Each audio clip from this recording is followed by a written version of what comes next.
right, hello everyone, and welcome to another episode of the Systeme podcast with new girl Natasha Pinto. We all start somewhere. So if you're starting with Systeme, you've already taken a pretty clever first step. So joining me today on the Systeme podcast is Maxine Schuiling. She is an entrepreneur and the owner of Macromixes, a pioneering force in the health food industry. So hello and welcome, Maxine. Hello, thank you so much for having me today. I'm so excited to be here. Such a pleasure. All right. So can you give us, before we get into your baby, your business right now, can you give us a little bit of history? How did you get to where you are today? How did it start? Cool. Thank you so much. So it's actually an interesting story. It's a little bit twofold. I finished studying. I studied chemistry and biochemistry at the University of Cape Town. And at that time, I was baking so much. I was also blogging. I have a blog called Sugar Free Sundays, sharing a lot of evidence-based health advice, creating recipes with that because I love food and I love, recipes, but also eating it. And so I had to find a way to kind of marry that with my nutritional goals. And as the blog was growing, people were kind of wanting to buy the food from me or get it in some way. And I think a lot of experimentation, a lot of baking later, I was like, okay, cool, we could make, premixes. And so that is how the idea for Macromixes came about. So Macromixes is, as you said, a health food company. And we make healthy baking premixes, but now we've grown to breakfasts, pantry items, snacks. So it's quite a large range. And it's been a very interesting journey since then. I think that was about 3 years ago now, but I'd say we only officially relaunched last year in March. With our new compostable packaging, our new website, our new distribution systems, products, everything. So I would kind of say it's been just over a year now of really being in our version 2, which is the version we always wanted. That's fantastic. And how did you find starting as sort of lockdown hit South Africa, as COVID-19 became a reality? What did that do to your business? Did that push you further? Super interesting. So it was quite ironic. We had obviously been building up to this massive relaunch, a website relaunch. It had been weeks and weeks and weeks of all of us just hustling. And then a couple of days before our website was planned to go live, lockdown literally coincided. It was the same weekend. And so I think it was twofold because one, there were a lot of eyes online. Everyone was watching the news. Everyone was on social media. And so that played to, I think, our benefit because a lot of our marketing had been social media based. So people had their eyes on the screen, But of course, along with that comes the other difficulties of COVID, which are manufactural kind of things. So that would be raw material procurement, staff not being able to come in, everything you had planned, you now have to completely reshuffle that, that systems, pricing structures, everything. So I would say it was twofold. It held us back in some sense because, it had me doing things I didn't plan on doing because there were no staff to do it. So I wasn't doing other things I should be doing. But at the same time, we shared the journey on social media. We were super open with our audience, which is something I would really encourage as well. And I guess I wouldn't have it any other way because we are where we are today and it's been an awesome ride. That's fantastic. Okay. And then did you always intend to have it so online focused, the business, where people can find you online, or are you quite intent on putting yourself in brick and mortar businesses, getting into supermarkets? No, so you see, I didn't have much idea when I began what actual retail, being in supermarkets, what that entailed. But I knew more about online stuff because that was from my blogging background. So that was always comfortable to me. Plus, when you don't have large amounts of money to start up with, you kind of what's free. And so social media was free in the beginning. And like I said, it was familiar to me. So I put most of my energy there. And as I learned more about actually what a big animal retail is, how much capital you may have to need, the different staff you'd need just to service different areas of having that stream of revenue in your business. And so I'm trying to move us even more online. So right now we have about 50-50. 50% of our sales come from retail, 50% come from online. But this year, our larger project is pretty much digital marketing focused. In my dream world, if we could afford to right now, I'd be primarily online. We have control over the quality of what the customers are getting, their whole experience. It's more for us as a business, with us as a brand and a company, Yeah, no, definitely. That makes complete sense. And because it's something that's so much more comfortable to you from the blogging side of things. So about your blog. So Sugar Free Sundays, you said you started it in university. And what kind of got you into baking? What were you doing that kind of pushed you in that direction? Baked since I was so young with my gran, and then when I was in high school I actually used to make wedding cakes like as a side hustle, so I earned money from that. I've always had like a very strong entrepreneurial spirit. If I didn't list some of the businesses like in vertical I've had a detective agency, I had a magazine, I've sold apple juice, I've busked on my saxophone. Like, it is ridiculous. So this was just another venture, wedding cake baking by Max. Awesome. And then when I was in university, and my passion, I've always exercised and passionate about fitness and things like that, but I guess when my nutritional knowledge really grew, both because I was studying metabolism and things, but I was doing a lot of my own research and reading up on it because I was so interested in it, that I had to find a way to bake things that matched my nutritional requirements at that time for my goals at that time, which were, like I said, quite body composition and fitness focused. And that's, I guess, where the word macro-friendly comes from, meaning that it's got the proportions of the macronutrients that you need in order to get a certain body composition. So I was doing that, baking. I wanted to share a lot of this stuff because I understood what a struggle it is to not understand nutrition properly. And so you fall for all these stupid diet fads, not understand exercise and just forcing yourself to do things you don't even like, not seeing the changes physically that you would want, whether that be just composition-wise or even strength-wise, or you're just not reaching your goals because we fed so much info that just simply is not helpful. And I was very passionate about sharing that. So I started that in university, and it just grew and grew and grew because I think that as humans, we connect through story.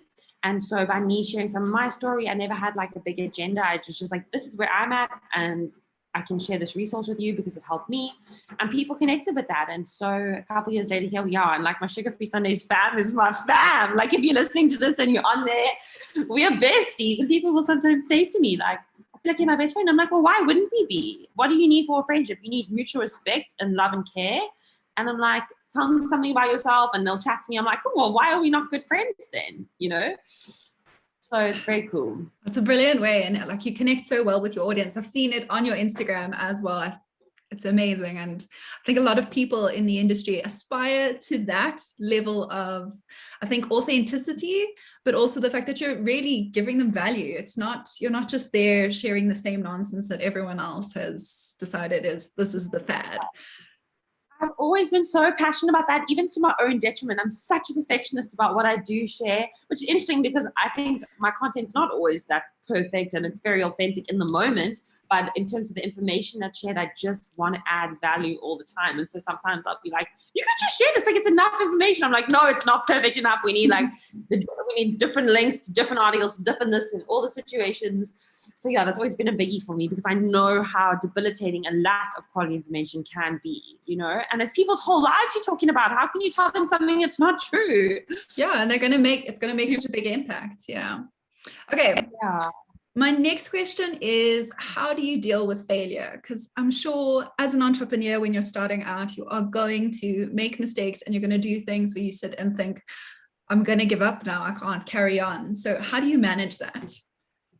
Do I see failure as feedback. So if I fail at something, it literally means that I've tried something new or I'm attempting to get better. So I really don't mind. I don't take it like personally in a sense. I never question my worth when I fail. It's literally a part of the journey. I actually find it quite exciting. I'm like, cool, this means I'm doing something new. This means it almost points me in the direction of where I can grow, what I can learn. And so I take it in my stride and I don't mind it at all, to be honest. Because if you're going to be an entrepreneur, dude, it's going to happen to you like most days. So I always feel like a failure is like one of my character traits now. Like Max is just a failure, but you know what I mean? It doesn't mean I'm a failure. It just means it's such a natural part of the process that I look forward to. If I'm not failing enough, I know that there's something going stale. I'm not trying enough. I'm not, I don't have enough balls in motion. So I actually really like it. It's a good way to put a positive spin on something that is like debilitating. I know it could be. No. Use the line, failure is feedback. Failure is feedback. For what you are trying to do. It doesn't, literally, you have to fail. That's the only way you learn. I agree with you.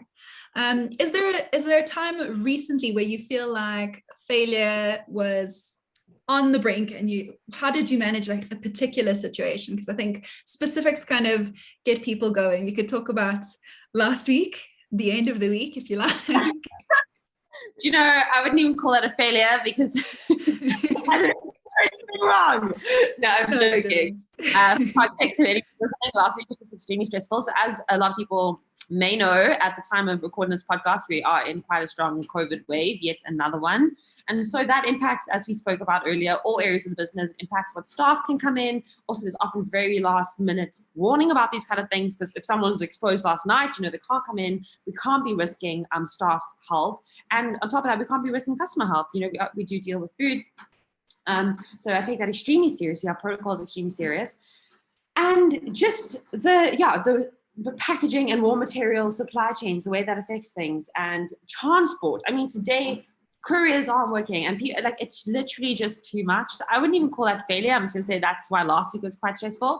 But if I think of a particular failure example, it's just something small. I mean, I don't want to get too deep or whatever. No. But a couple weeks ago, we decided to launch a bundle online, and we learn every single time we do a new online launch of a different kind of product or a group of products, like a bundle, how to do that more effectively. And we end up having postmortems every time to make sure we improve, because it affects everyone on the team.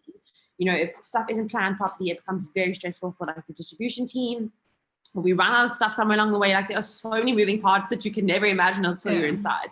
And so I would say failure was the first one that we did. I often am very idea focused. I just want to go for it. I don't care how we get there. We can take shortcuts, but not in terms of quality. I mean in terms of I'm vision. I'm 3 weeks ahead all the time. And if you give me an Excel doc or a list or something, I literally hyperventilate and I'm I can't do this. I need the end picture. So anyway, you can naturally imagine that until I have proper project management coming from people other than me, there's quite a lot of failure there. And so I guess after that experience, I saw how stressful it was on so many members of the team. We weren't able to deliver the bundle on time to certain people. So it was, a failure for some of the customers. And that was a failure on my part in terms of planning, leadership. Obviously, I can't predict the future. I didn't know a lot of those mistakes would come up, but it was such a helpful experience because we all had a chat afterwards. Everyone shared how they felt. They thought what worked, what didn't work. And the one we went on to do afterwards has been fantastic. I mean, we launched a new product yesterday, and today's the live launch. Strawberry nougat. It is so good. Delicious. And our launches now are smoother than anything because they are planned so far in advance to the T. And it's just I mean, we are recording a podcast right now. I'm not rushing around doing something else. Perfect. So I can tell you that failure taught us all a lot. Then I don't know what does. That's brilliant. Okay. And then you spoke about your packaging, which is now all sustainable, right? It's compostable. Mm-hmm. So why did you decide to kind of branch your products into that industry? Because I know there's 400 million tons of plastic that are produced globally every year, and 9% of that is recycled. Yeah, no, it's crazy. I think when we knew we were going to relaunch and we were just going walls to walls, I wanted everything to be fantastic. Otherwise, why are we bothering? We need the best online, we need the best media, the best website, the best product in terms of the ingredients we're using. And that then had to go with the best packaging that we could do. And if we are making a product that we say helps people with longevity and a sustainable, satisfying, healthy lifestyle, then how are we not going to incorporate that in our packaging in the sense that it is also sustainable and benefiting the health of the earth? That just seems super counterintuitive and doesn't align with our values, which are integrity, And so there have been 1 million obstacles. I don't even know if I would recommend this. We had, oh my gosh, this is another failure. Towards the end of last year, a whole batch of compostable bags, literally they would just break and tear. It was a bad batch. And there's only 1 or 2 suppliers in the whole country that actually make these. And so it was already when they were in shops, in people's homes, splitting the amount of product that we had to replace. Just the whole thing was a dog show. So it hasn't been easy. But I just think in terms of knowing how we had to do it, if we were going to grow, I'd rather grow slower in a way that feels right than speed things along. And, there's a little value, just not an alignment. Yeah, and this isn't a shortcut that you're willing to take. It aligns with your values. And I agree, it's a beautiful promise for your customers as well, because by purchasing your products, they're not just supporting you, they're supporting the planet. Okay. And then my next question is, you know, and also on that, sorry. No, go. No. Oh. No, I was going to say that while a lot of it is compostable, we have now had to shift to some of it just being recyclable because the systems in this country actually don't support compostable things that much. And so unless you are home composting, a lot of people were not even recycling, they're just throwing in the trash. And yes, when it eventually gets through the black bag in the landfill, it won't stay there forever. Amazing. But we have had to relook at that. And so if anyone who owns a business, there's no pressure to go compostable because actually in this country at the moment, I would say that our infrastructure is not set up to support that. I would say recyclable is fair. Yeah, recyclable is a better like short-term option. And then what does your future look like? So like what's your short-term goals for your business? I know you've just launched a product and the live launch is today. And then your medium-term goals and then a long-term goal for where you see this going. Sure, we have a full whiteboard of these. I wish I could pull it up right now and read it to you. We actually had our little mission, short-term goal, like short-term mission planning meeting a couple of weeks ago, and everyone just says like what they would want to achieve and all those kind of things. I think medium-term, well, let me start with long-term. We want to be the industry leaders of high-protein, healthy food in this country, and that means that we need lots of innovation and we need to move relatively quickly because if you don't have the amount of money or resources that a larger company who can just swoop in and kind of just duplicate everything you've done on a grander, cheaper, quicker scale, then you are going to fall behind. And that's a huge stress and not something we actually have that much control over, but that would be the long-term goal. And in terms of more medium-term goals, it's just growing our product range to tick the boxes of all different needs. So we have a lot of sweet food. I want that kind of savory pre-mix, that kind of thing, so that it's kind of most meals are taken care of, apart from obviously like we're not going to branch into literal like chicken and rice dinners. I just, sweet, savory, breakfast, lunch, snack, like all those things are ticked. And just really streamline the online experience even further. So it is pretty streamlined, but we're going to relaunch our website in the next couple months because already it needs a revamp. I'm like, how, dudes, we just did it. But time flies when you're looking at other things. And next thing I'm like, cool, this could be better. Also growing our retail a little bit because like I said, while that's not where I would want to be in the long term, sometimes you have to take steps just to keep the ball moving in the short term so that you can get to a long-term goal. Yeah. So growing our retail footprint a little bit. Our digital marketing, like I said, is going to grow even further. So we'll be investing more budget in that because on that note, it's not all organic. Actually, you pay for the audience size that you get. And so it's about growing. The orders will increase and they already have been, like we've been evaluating how well it's been doing. But then we also have to, I'm speaking so much now, I'm just filling you in on some of the goals. We have to make sure that we are scaling on our side appropriately to fulfill that need. And so let's say the online orders grow by 20% a month. Eventually that is a bigger storeroom, more packers, more couriers, more people doing all these things on our side, our distribution side. So it's just that we can scale that both at the same rate, kind of up. And the last one, we have a whole new product range launching. Sorry, how did I not mention that? It's scheduled to launch for August on my birthday, the 23rd. If anyone's listening, I do like normal cake. You can send me one. But I don't think we will have it launched, to be honest. And that's okay, because I put all of our mental health and stress levels above a tight launch date. And I think we're looking more at like November. Plus, I would want to have an in-person launch for it. And with COVID, it just doesn't look like we're going to be having many in-person launches in the next couple of weeks. So yeah, that's a whole new range of products we've never done before. It's fulfilling, I think, a need and a gap in the market. I'm so excited about it. And just making health holistic and evidence-based at the same time. That's fantastic. Do you think you would ever branch out internationally and make your products available everywhere? Oh, that's actually stuff that we're busy researching right now. So we're busy researching the UK, in talks with a company that kind of gets your product there, getting all the certification right. So that's like already happening. Amazing. But I don't know that we would personally handle it in terms of like, I'm actually there, like going to different stores and stuff. We would do it through like some kind of third party. Because right now it's not that affordable, and that's really what it comes down to. What is the consumer in that country going to have to pay for after all the duties, after all the transport? So it's really a numbers game at the end of the day. But that's definitely on our radar and stuff we're working on right now. Yeah, it's an important consideration. All right. And then you had a podcast that you used to post to, but I know currently your baby is where you're putting all your focus. So what was your podcast all about? Maxi Chats, evidence-based health radio, yo. I love Maxi Chats. The podcast is, I still pay a monthly subscription fee to keep those podcasts on Libsyn, y'all, so you can go listen to them. When I was doing more blogging and more active on Sugar Free Sundays, I'm still very active on Sugar Free Sundays, but in terms of, as I'm sure you now know, like podcasts, for example, takes a lot of time, resource. You know, you need to edit, you need to plan, you need to get the stuff in. And at the moment, I mean, it's just completely unrealistic to think that I'm going to have time to do that. But I'm keeping it there. I'm keeping it on ice because I will be back, season 3. But we have 2 seasons, amazing guests, my favorite scientists, psychologists, everyone kind of providing, they're the experts in their field, and they will be providing, it'll be information on stuff that is mostly applicable to kind of my audience's lives, you know, anxiety, eating well, how to train better. So I find that it's a really nice balance between not being too basic, but also steers away from being those like long form, extremely detailed podcasts that are like 2 hours long and you have to be super niche into that to really even know it's cracking. Yeah. So yeah.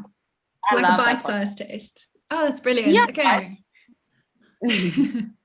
All right. So in kind of closing, did you, when you were getting into the business side of things, read any business books and kind of like self-educate yourself so that you could get through this all?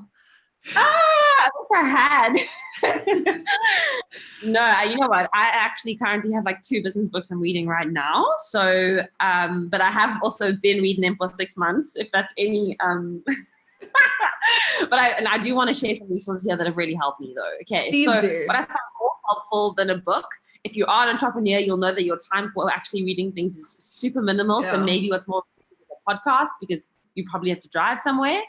And so the podcast, well, social media marketing, I really love them. They've got like 400 episodes on everything you could ever do, building Facebook ad funnels, Instagram. Because when you're starting, especially small business, you're not going to be able to hire an agency to do that stuff for you. You're going to have to learn to do a lot of stuff yourself, which is awesome. And you know what I also think, a lot of business books and stuff are not necessarily that helpful for now, because while the principles are great, your journey is going to be so unique and so, especially with technology developing like it is, you're going to have a lot of challenges that you actually is going to have to learn on the spot. And so rather equipping yourself with more general knowledge of like how to learn things quickly, basic business principles that can actually like, you can apply to any situation. So yeah, that one, Business Made Simple. They actually have an online course. You'd think I'm getting commissioned for this. I should be. The way I tell everyone about it, because it really has helped me. I haven't done the course, but it's called Business Made Simple University.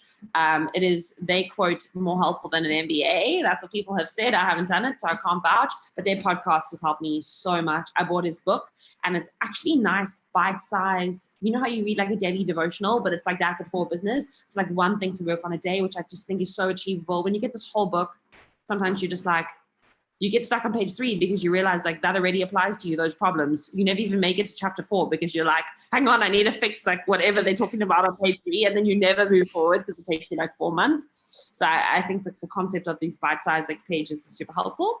So in summary, it was social media marketing, Business Made Simple. I think there's another one called The Startup. But yeah, I love podcasts and I've really found that very helpful.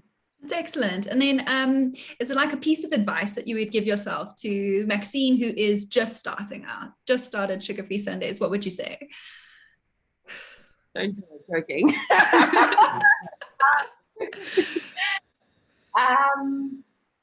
Okay, something I would say is that there really is no race. And so you need to stop and just breathe, because all you really have is your health and the people around you. And things feel, pressured and like a race, or like you've got to be somewhere at a certain time, but you don't. And if you sacrifice those things in order to try and get somewhere faster, you're literally getting to the grave faster. Like there is no need. So don't compete with anyone, and you don't even compete with yourself, because I'm not actually competitive with other people. I'm very intrinsically motivated and just want to get there. I hate wasting time, honestly. Like, I don't even like to take like 15 minutes to unpack my groceries. I'm like, this is such a waste of time. I could be doing something else. So just really to become okay with just being in the moment, breathing, and not risking that at the expense of getting somewhere faster. Okay, that's excellent advice. And then what is your favorite healthy on-the-go snack? My favorite, okay, well, I'm busy eating popcorn right now, so I would maybe have to say popcorn. I've been eating bags and bags of this stuff lately. Love popcorn. No, my healthy on-the-go snacks. Come on, surely I've got TikToks and Instagrams about this. Loads. I'm a snacker. Okay, so apart from our macromixes, which I'm not even trying to punt, I'm just being dead honest, make up like 60% of my whole diet. Like a box of meat a day. I eat, like today I had birthday cake, a mug cake for breakfast. So I just put the premix in a mug in the microwave for 60 seconds and I have like a cake. That's awesome. That's on the go. Our mug muffins that you actually can get in a mug. But apart from that, I eat a lot of biltong, popcorn, tomatoes, carrots. Just lots of foods that I can eat a lot of. Excellent. And then where can our listeners find you? Can you give us your social media tags and your website, and I'll pop them in the comments.